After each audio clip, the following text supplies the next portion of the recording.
நம்முடைய தமிழ் மொழி உலகிலேயே மிகவும் தொன்மையான மொழி. எந்த தேசத்திடம் இருக்கின்றதோ அந்த தேசத்திடம் பெருமிதம் பொங்க வேண்டுமா கூடாதா சொல்லுங்க.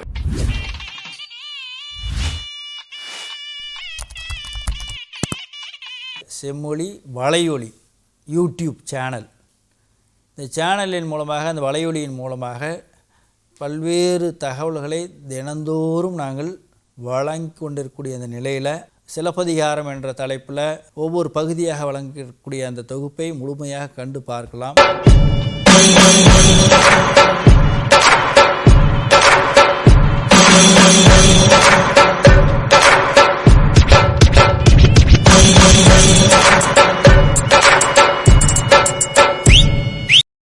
This lecture is about the poetics of the lyric in Greek, Latin, Sanskrit and Tamil. In his essay, Sailing to Byzantium, Prolegomena to a Poetics of the Lyric, Elder Olson categorically states that neither the ancients nor the moderns have said much that is valuable about the nature of a lyric, though there have been numerous abortive attempts at that. To be sure, what has been written about the lyric has finally proved to be a series of statements on the character of the lyric poet, of startling analogies to the psychological or physiological effects of lyric poetry, of mere loci within a general discussion of literature which is concerned with the lyric only because the lyric possesses some characteristic in common with other forms. This is his complaint. All the modern disputations about the lyric have been, in Olson's view, declarations of individual predilections, or as in the case of Ezra Pound's famous precepts for images, definitions of a doctrine or a convention rather than of a lyric poem.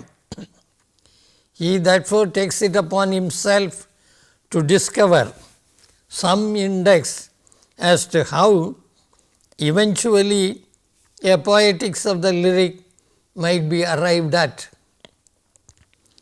Olson is fairly clear about what needs to be done and under what conditions it should be done. Any attempts towards a poetics of the lyric will be significant only in a philosophy in which the arts and sciences are held distinct from each other, and poetics in such a system cannot deal with every question which may possibly be raised about a work of art, but only with those questions raised concerning it as a work of art. Questions about works of art may fall under many sciences according to the manner of consideration. A question about a poem as an existent thing falls under metaphysics. A question about it as productive of social consciousness falls under politics. But neither of these questions would be poetic questions in the sense in which the term poetic is employed. Whatever answers could be found to questions about its being and political instrumentality would be mainly concerned not only with the nature of poetry, but with the relationship between poetry and something else. Two more statements that Olson makes may surprise those that are aware of what Tollhapier has done to the lyric. He says, poetics as conceived here would not afford a series of recipes for making poems, nor a set of rules according to which they must be made, for the very character of poetics is such that it must be subsequent to the inventive utilizations of the medium by the artist. Properly taken, poetic questions would be concerning the poetic structure of a particular work in the sense of inquiring what form has been imposed upon the medium of words. Such an inquiry, properly prosecuted, would terminate in a discovery of the parts of a work and of the interrelations through which the parts are parts of a whole. Though himself a new Aristotelian, to be bracketed with R.S. Crane and the other proud members of the Chicago School, Elder Olson concedes that even if the Poetics of Aristotle is relevant in a discussion of the lyrical mode, the great Greek theorist's description of the nature of a tragedy cannot be blindly applied to the lyric. He says, to attempt to find a plot in the lyric, however, would be a profitless if not impossible task. To attempt, on the other hand, to find in the lyric some analogue of plot in the drama and in epic, for the mere sake of imitating Aristotle, would be to run counter to the broader indications of his very method, a method involving the distinction of diverse departments of enquiry diversely prosecuted. Taking a valuable clue from Aristotle, Olson sets himself to discover some principle in the lyric, which is the principle of its unity and order, and which will not be something extrinsic to it, such as the differentiation either of authors, audiences, subject matters, or orders of diction would afford. With a view to achieving this, he subjects sailing to Byzantium to as thorough an analysis as possible and concludes that the argument of a lyric is its principle, in a sense analogous to that in which, for Aristotle, plot is the principle of tragedy. The argument of a lyric, which is its principle, is not a dialectic referable to externals, but a certain formal collocation of terms which is referable to nothing outside itself and which may be called the soul of the poem in the sense in which Aristotle calls plot the soul of tragedy. But Olson realizes that he has managed to describe only one type of lyric, and the essay ends with a giveaway remark. He concedes it would be a mistake, however, to assume that all lyrics are of the order considered here. The term lyric itself has been given an extraordinary variety of applications, and the scrupulous analyst and critic will attempt to keep the variety of critical approaches almost commensurate with these on the assumption that a great art, however familiar the pattern in which it is apparently laid, is always in the last analysis sui generis, that is unique. One's claim that one has taken us close to a poetics of the lyric may not be justified if one has been able to identify the nature of only a particular type of lyrics, when every literature worth the name has lyrics and lyrics. By the word lyric, the Greeks meant only that poetry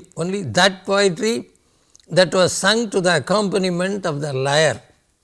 They had no general term to describe all personal utterances expressing the emotional response of the individual to his own world, which in fact constitute a vast body of poetry which is neither epic nor dramatic. There were two types of such poetry, monadic and choral. In the monadic, the poet spoke for the group with which he identified himself. Even during Homer's time, there were wedding songs, funeral dirges, paeans of thanksgiving, and rustic chants of various kinds. It was only when epic poetry declined that poets started choosing the contemporary world as a subject, and lyric poetry began to flourish. For a few centuries, the great names in poetry were those of lyricists such as Archilochus, Mimnemus, Sappho, Alcaeus, Solon, and Pindar. Finally, it had to yield place to the drama, which, absorbing the lyric and the epic, became the dominant form. The famous Greek anthology is a collection of poems covering more than 1,000 years, most of which are short pieces called epigrams, written in elegiac couplets. They include love poems, epitaphs, prayers, dedications, satires, and numerous other kinds. The importance of the musical accompaniment varied with the different types of lyrics. In the case of iambic poetry, originally satirical, it consisted of a few notes providing a background for the voice of the reciter. The elegy, chanted with the accompaniment of the flute for some time, lost the musical element. The light words of Sappho and Pindar, sung to the accompaniment of an instrumental melody, were real songs. The instruments were few and harmony was largely unknown. What Warren R. Castle, an authority on Greek literature, writes about it is worth knowing, especially when we would like to compare it with ancient Tamil poetry.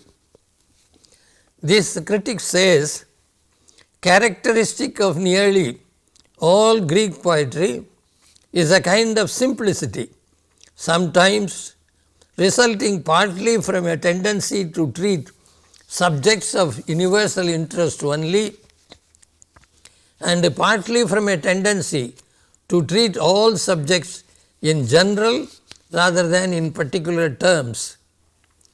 Through its entire range of effects, from the most delicate loveliness to the most sublimely tragic, Greek poetry is almost wholly direct statement, not the poetry of suggestion.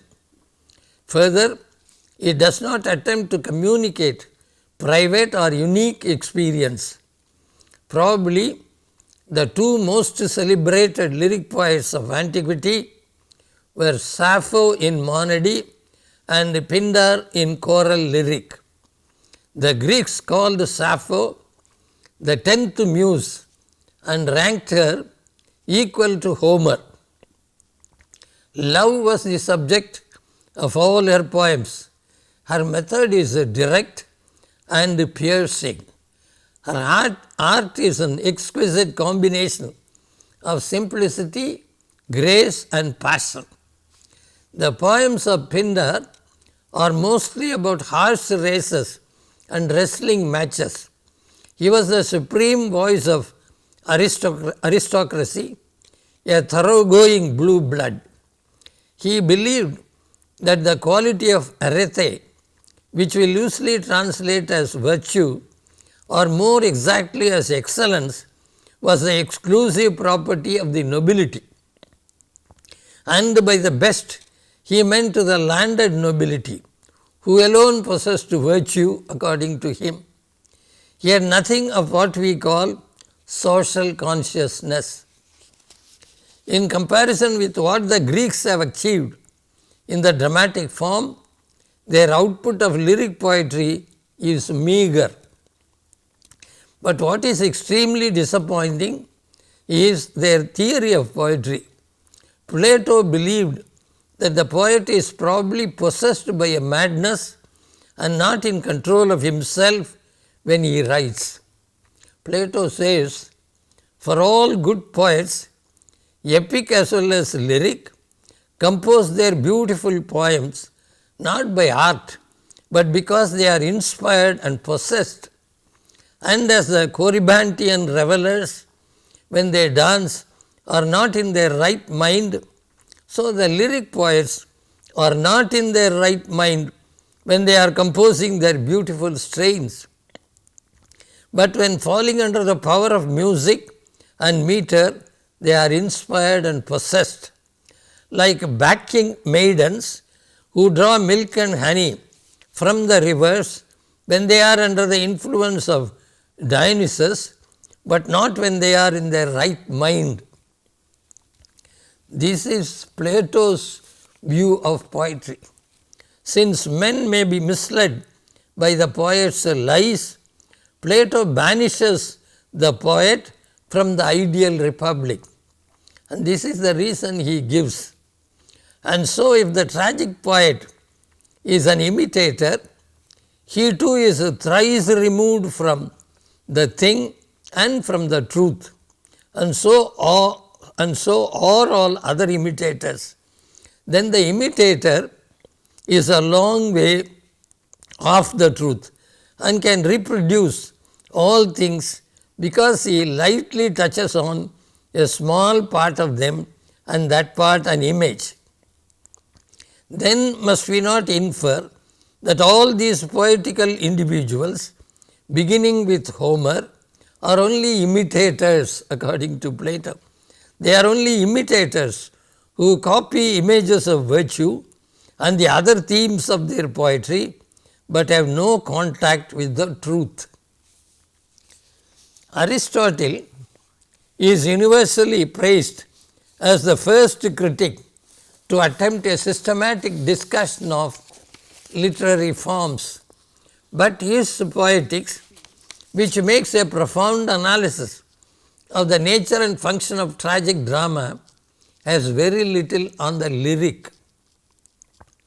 Answering Plato's criticism of the poet as a mere imitator of appearances, his student Aristotle claims that art is a kind of improvement on nature, in that the poet is able to bring to completion what nature, operating with the different principles of order, is still trying hard to complete.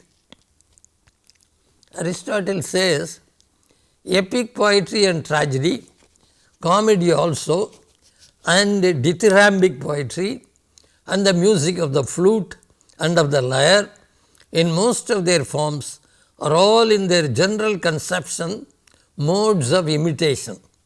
They differ, however, from one another in three respects: the medium, the objects, the manner or mode of imitation, being in each case distinct. In the sixth section of Poetics, Aristotle promises to speak later of the poetry which imitates in hexameter verse and of comedy, but the work comes to an abrupt end after a comparison of the relative merits and limitations of tragedy and epic poetry. So, he does not have anything to say on the lyric in his work Poetics. Horace's Ars Poetica, that is art of poetry, is a celebrated Latin treatise whose ideas and catchphrases are supposed to have had considerable influence on the neoclassical movements in the West. His work is primarily concerned with the question of how the poet may delight and instruct his readers, but he shows no interest in defining what a poem is or what literature is. By the phrase ut pictura poesis, Horace means that poetry is like painting, insofar as some works will be more effective when viewed up close, whereas others have to be looked at from a distance. This analogy is used to emphasize the variety of poetry and not to restrict poetry to the effect of painting in words. Though Horace lays stress on decorum, by which he means the rightness of each part to the whole, he cannot be credited with an awareness of the organic unity of a work of art, but he is rightly remembered for his view of the artist as a craftsman and his concept of decorum. Horace says, "It is an old question whether a praiseworthy poem be the creation of nature or of art.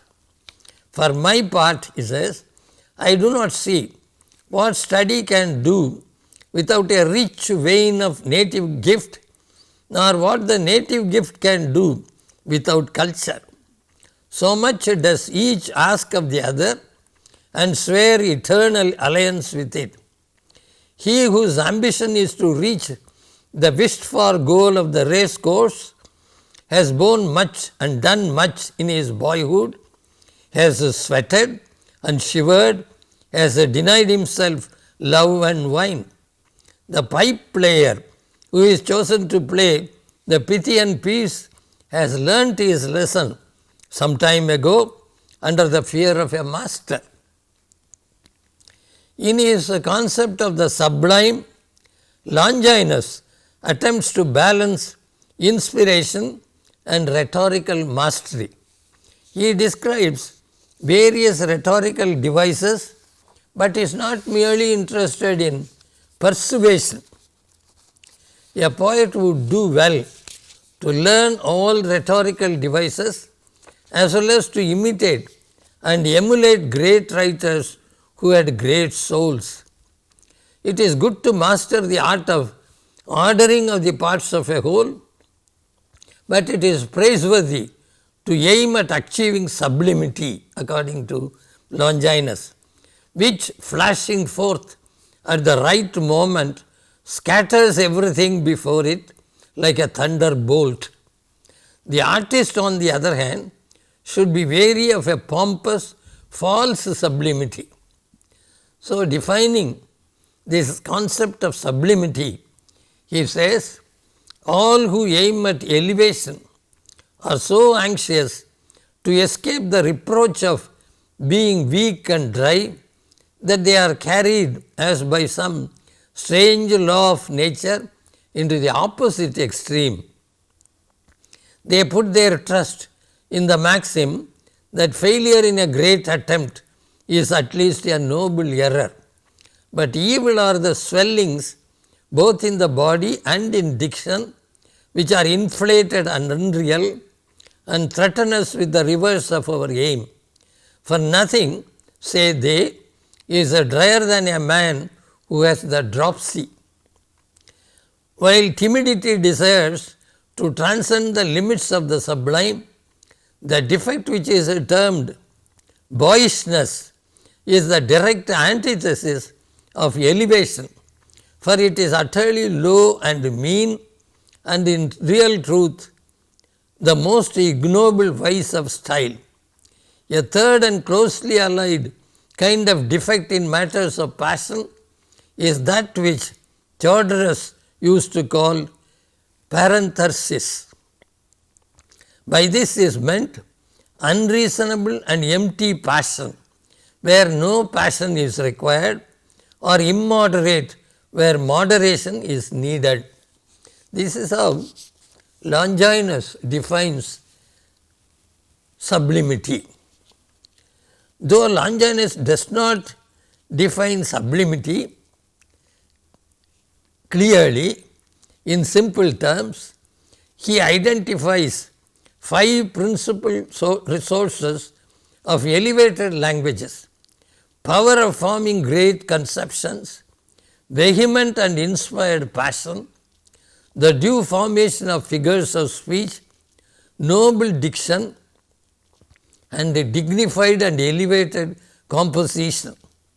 These are the 5 major sources of elevated language according to Longinus. it may be noted that the first of these, that is, power of forming great conceptions, the first of these 5 is a quality of the author rather than of the poem. The second may be a characteristic of the author, that is, vehement and inspired passion. It may be a characteristic of the author or of the poem or of both. The final 3 are features of the poem,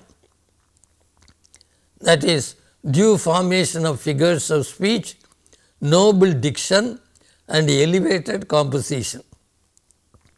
Longinus privileges truth and reality over the fabulous and believes that grandeur with some faults is preferable to moderate success. The idea of the sublime attracted the attention of many 18th century critics, including Addison, Burke, Kant and Schopenhauer, who defined it in different ways. Whereas Longinus' treatment of the subject refers sublimity to the work and the author, his admirers locate it in the audience.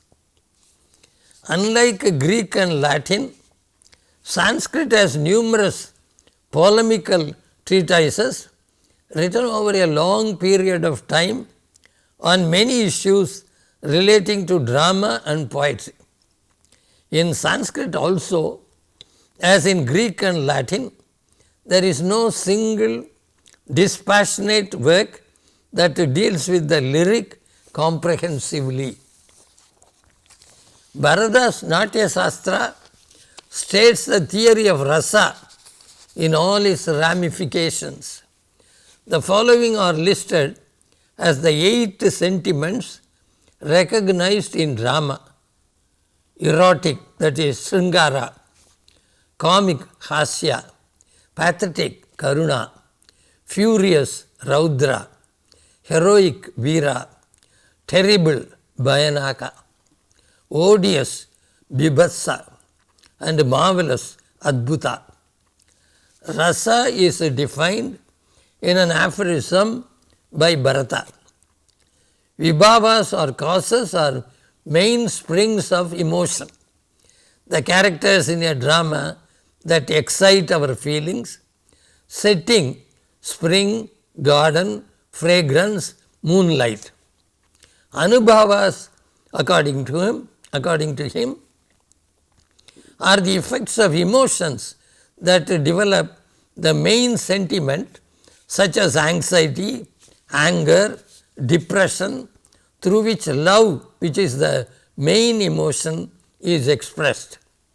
A blending of these bhavas, rousing in the reader or spectator a certain emotion accompanied by a thrill and a sense of joy, is called rasa.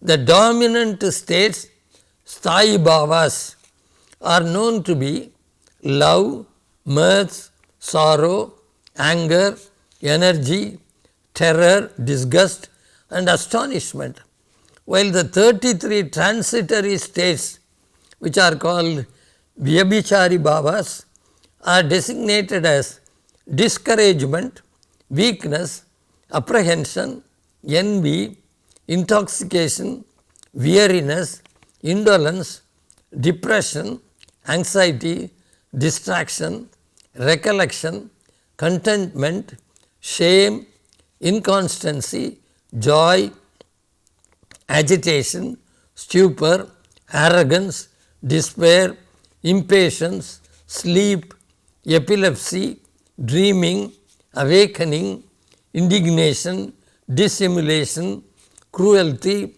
assurance, sickness, insanity, death, fright and deliberation, which are said to be defined by the names themselves.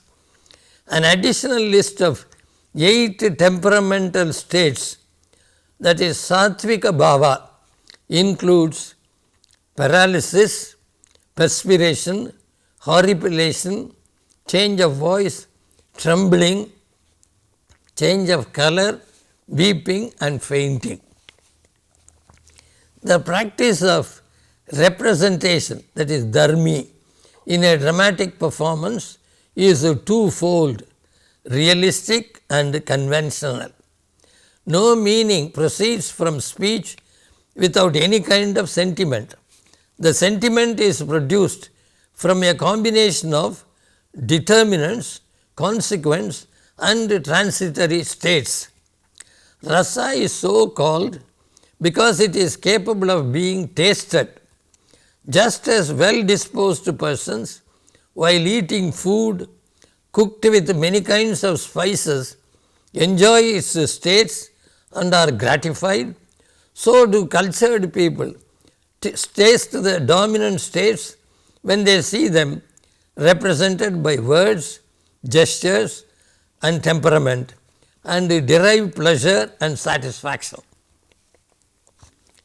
A discussion of the relation between the sentiments and the states leads to the conclusion that just as a tree grows from a seed and flowers and fruits, including the seed from a tree, so the sentiments are the source of all the states, and likewise the states exist as the source of all the sentiments. The four original sentiments, erotic, furious, heroic and odious, are stated to be the sources of the 8 sentiments. Of these, the comic sentiment arises from the erotic, the pathetic from the furious, the marvelous from the heroic, and the terrible from the odious. The erotic sentiment is light green in color, shyama, the comic white, the pathetic ash colored, and the furious red, the heroic light orange, the terrible black, the odious blue, and the marvelous yellow.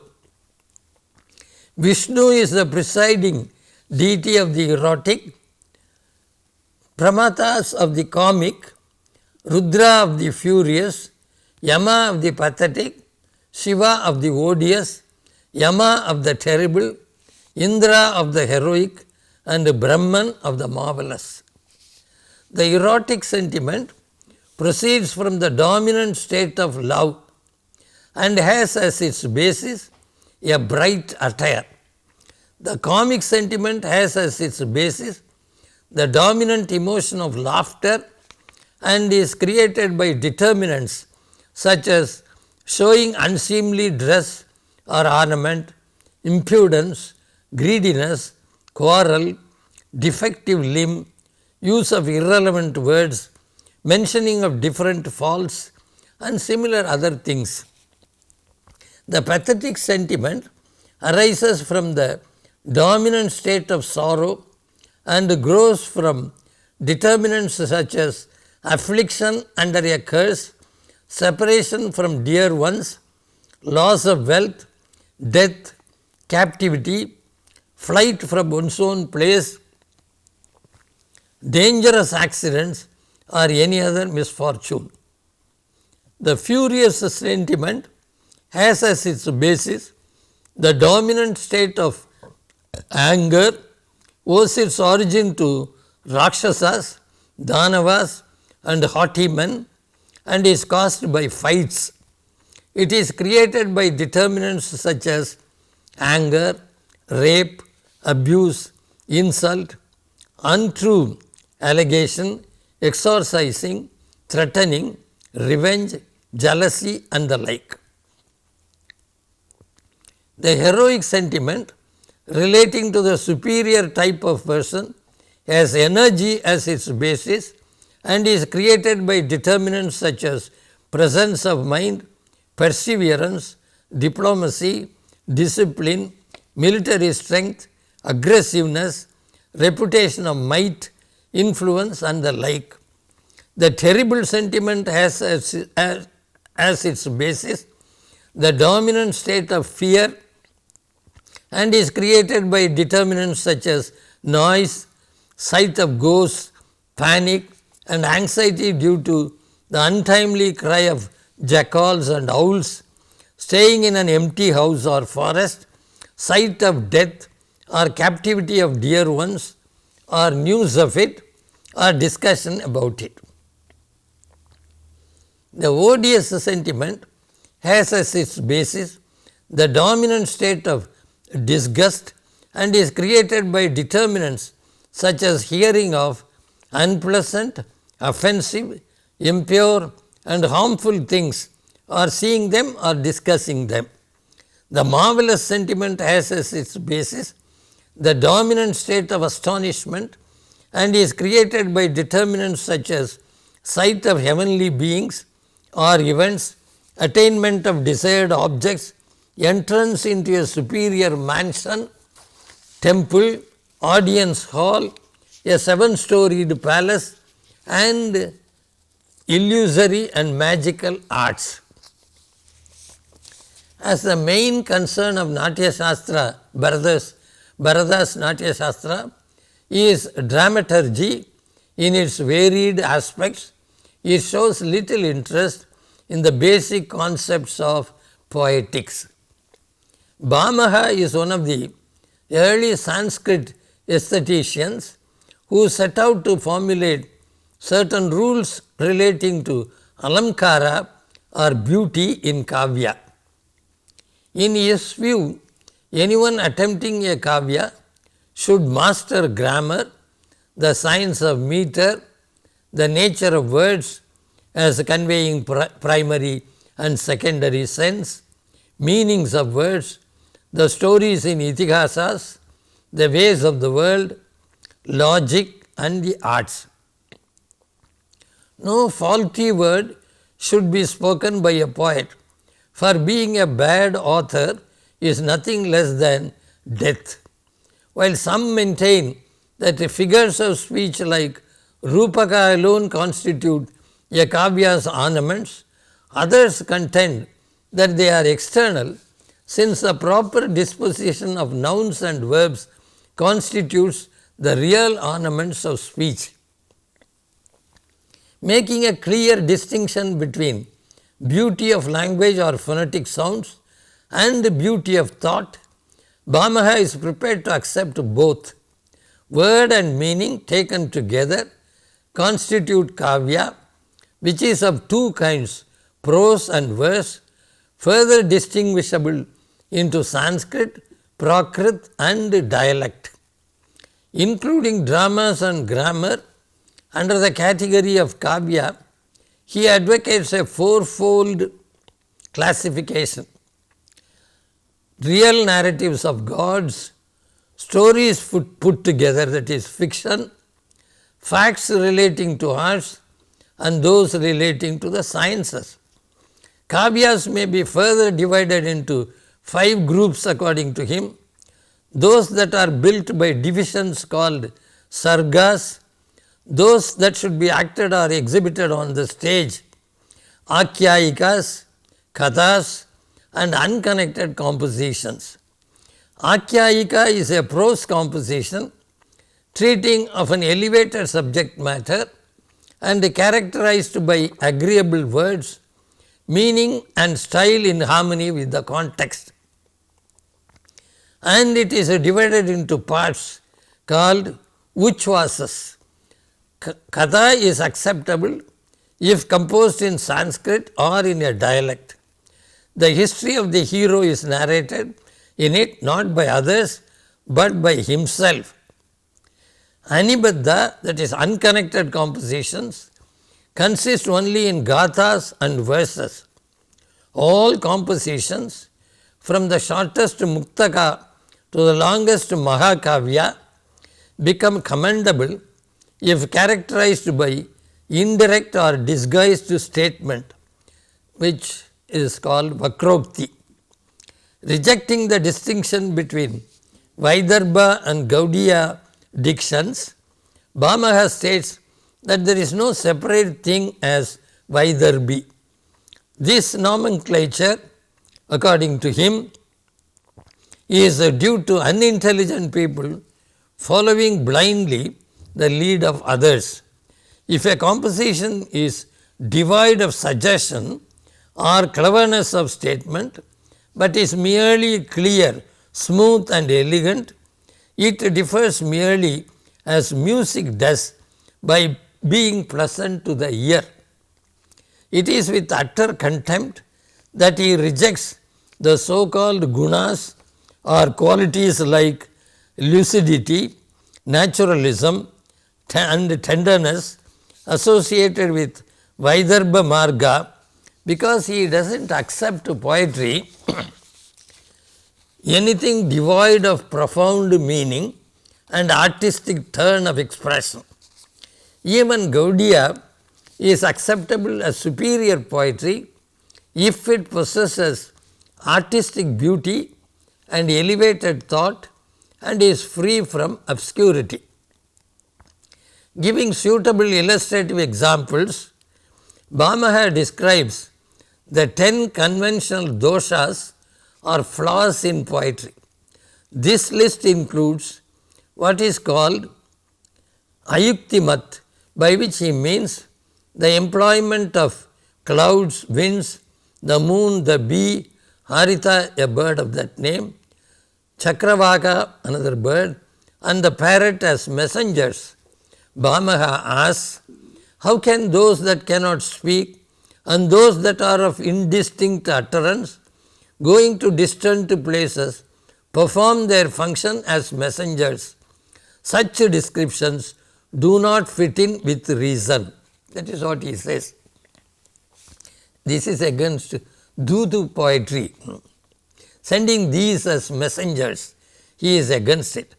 After enumerating the last 4 defects of speech, that is, which is offensive to the ear, which is of improper or objectionable meaning, which is objectionable construction, which is painful to the ear, cacophony, Bhamaha concedes that sometimes even objectionable words may shine by the positions given to them, just as mere green leaves look pretty when interposed amidst the flowers of garlands. He says, just as man who strings up a garland uses one kind of flower because it is sweet smelling and rejects another because it is ordinary, again knows that one particular flower will look pretty when interwoven in a particular manner, or that only a particular place is suited for a particular flower, just as such a man strings up discriminating correctly, so should one composing a kavya dispose of words with close attention. One should care for words while composing a kavya. Anandavardhan in his Dvanyaloka claims that a suggestion is the soul of poetry and uses the term dvani to denote the suggested sense or the function of suggestion. That kind of poetry in which the conventional meaning renders itself secondary, or the conventional word renders its meaning secondary and suggests the intended or implied meaning, is designated by the learned as dvani or suggestive poetry. Dvani is the most intrinsic principle of poetry according to Anandavardhan, delighting all refined critics, and all else is only a puzzling picture. Suggestion is conditioned only by the relation between the suggested and the suggester, and hence it cannot be subsumed under such figures of speech as condensed metaphor, paralipsis, metonymy, periphrasis, phased denial, ellipsis implying a simile, and the merging of figures, since we have a clear perception of the implicit meaning in these. Wherever the implied meaning is unimportant and merely ancillary to the expressed meaning, it may be concluded that such instances contain only figures like the condensed metaphor. In places where we have a just glimmer of the implied, or where the implied is just a handmaid to the expressed, or where its primary importance is not clearly discernible, there is no suggestive poetry, according to him. Poems in which the word and the meaning are solely directed towards the implied meaning are alone genuine instances of suggestive poetry. Suggestion, according to Anandavardhan, is twofold. One, with unintended literal import, and two, with intended but further extending literal import. Suggestion, he says, is not to be mistaken for indication, because there is a difference in nature between the two. A word that conveys a charm is incapable of communication by any other expression, and is pregnant with suggestive force, deserves the title suggestive. Anandavardhan came under fire from his contemporaries as well as from later generations of scholars. He himself had to counter the charges that something called Dhvani does not exist, that it is included in Lakshana, that it is nothing but inference, that it is beyond the province of words, and that it is patently absurd. These were the charges levelled against his concept of Dhvani. 12 anti-Dhvani theories were mentioned by Jayaratha. The main reason for the opposition was that various schools of Indian philosophy, like the Nyaya and the Mimamsa, do not recognize the suggestive power of words at all. Abhinava Gupta, another scholar, maintained that rasa is realized through suggestion. In his view, the sthayi bhavas as well as the fleeting vyabhichari bhavas are dormant in the minds of the spectators and are aroused by the stimulus of vibhavas and reach the state of rasa. Claiming that the doctrine of Dhvani is only an extension of the rasa theory propounded by Bharata, Kunjuniraja contends that there is no conflict at all between the theory of Dhvani and the theory of rasa, as the former stresses the method of treatment while the latter deals with the ultimate effect. He says suggestion by itself is not enough in drama or poetry. What is suggested must be charming, and this charm can come only through rasa or emotion. The emotion is not something which can be expressed directly by words, it can only be suggested. K. Krishnamurti, a modern champion of Dhvani, gives an interesting exposition of the theory of Dhvani. He says, Dhvani is the name given to the essence of poetry, primarily in its synthetic aspect. It is first and foremost a complex whole, which also admits of intellectual analysis to cover every essential aspect of poetic experience. He continues, we believe that style is the bridge that somehow fuses form and content. The Indian theorists before Anandavardhana, theorists like Bhamaha, Dandin, Vamana and Udbata, could not go beyond this analysis. While they relegated the importance of rasa only to drama, their alankaras, gunas and ritis were more or less independent categories loosely hung on form and content. What then is the soul of poetry? He asks. Well, the soul is that which sensitive sahridayas alone feel and which is behind the meaning grasped by dry scholars. The realized inner meaning itself, which is over and above the logical meaning or meanings of the poems, though invariably springing from this, is its Dhvani. The soul of poetry, admired by Sahridayas, is thus logical meaning plus something which is sui generis. Vamana is reported to be the first writer on poetics who has given a carefully outlined theory, no longer naive or tentative. To him, Ritir Atma Kavyasya. Riti is the soul of poetry according to him. The word sabda and its sense artha constitute the body of which the soul is the riti. It is defined as Vishishtapada rasana or particular arrangements of words. This arrangements depends upon certain definite combinations of gunas or excellences of composition. Proposing three kinds of riti, Vamana contends that Vaidarbhi unites all the 10 gunas, the Gaudi abounds in Ojas and Kanti, and the Panchali is endowed with Madhurya and Saukumarya. Riti is not to be simply identified with the Western concept of style. According to him, it consists of the objective beauty of representation of the intended idea arising from a proper fusion of certain well-defined excellences and from an adjustment of sound and sense.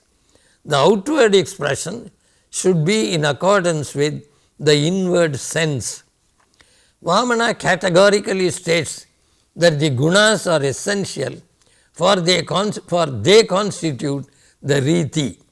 Each of the 10 traditional gunas is shown by him to play its role as a sabda guna and as an artha guna.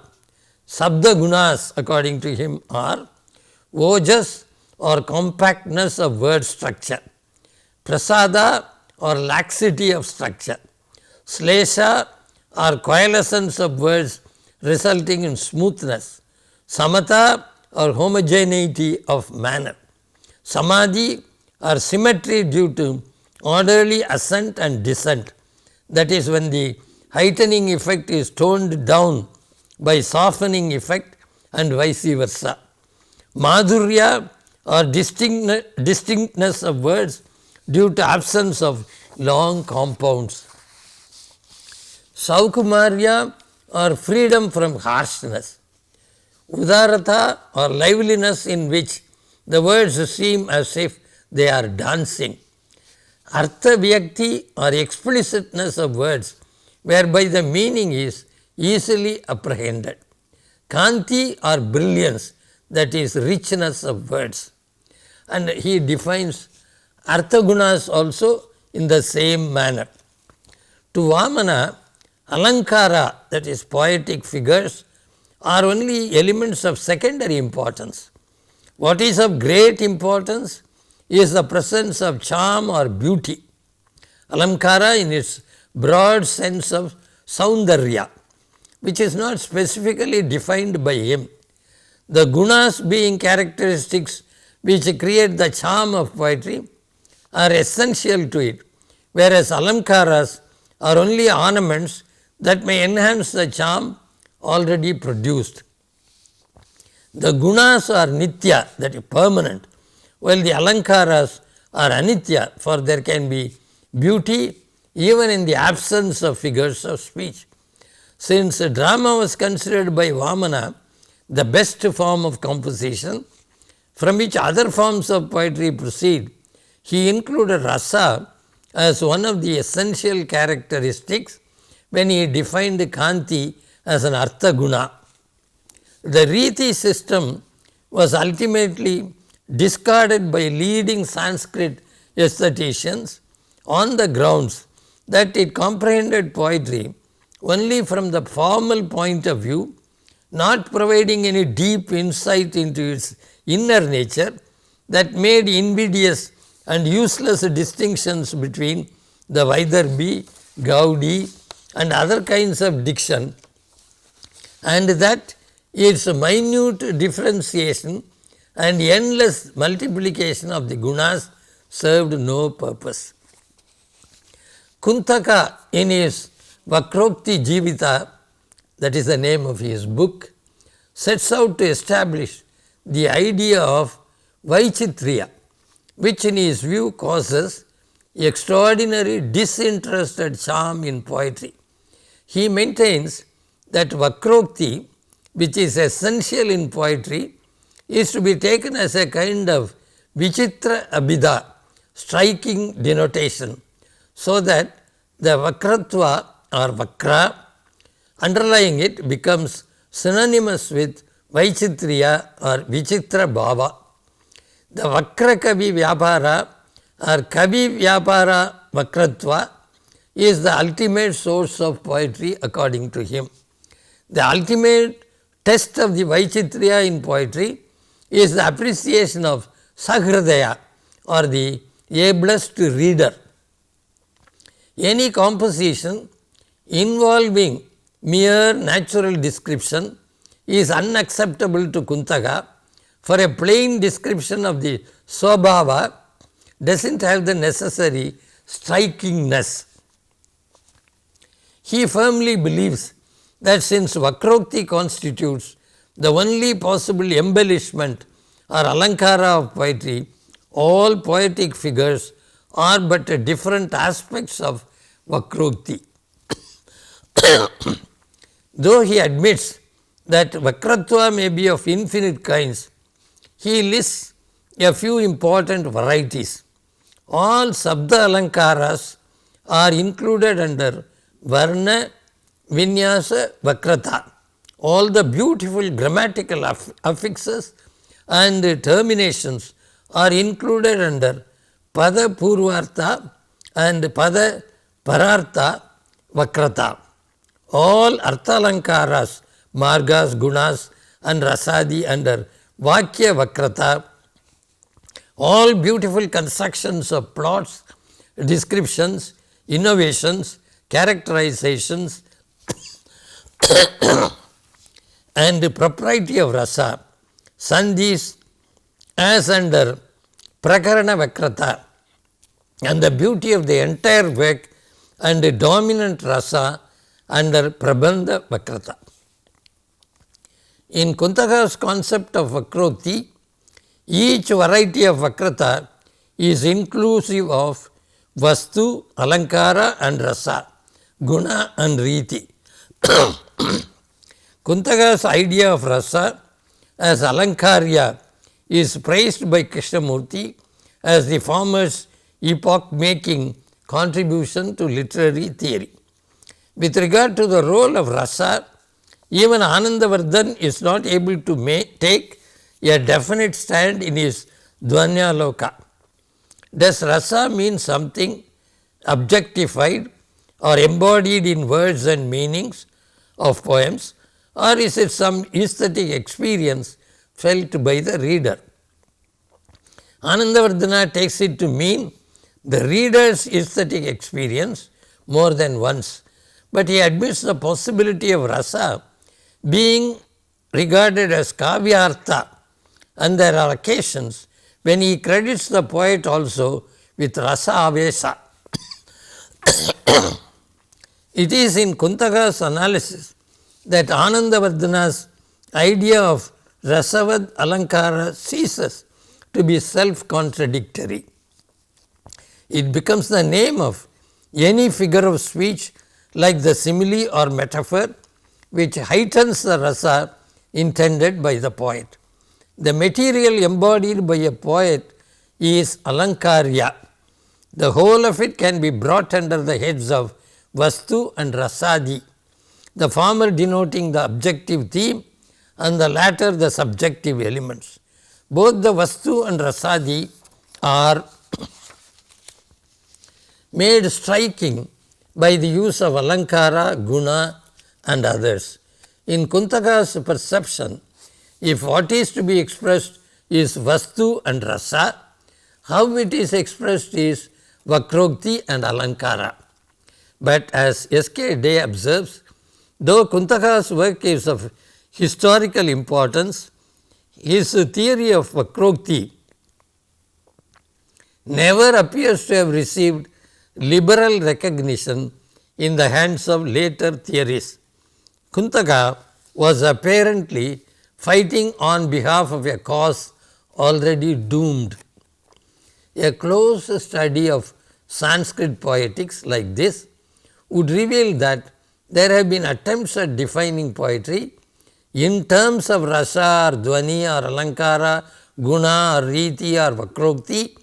Each of the theorists from Bharata to Appaya Dikshita claiming preeminence or sole recognition for his favorite idea. It cannot be denied that their writings have provided a number of brilliant insights into poetry, which have deservingly won the admiration of some of the leading Western aestheticians.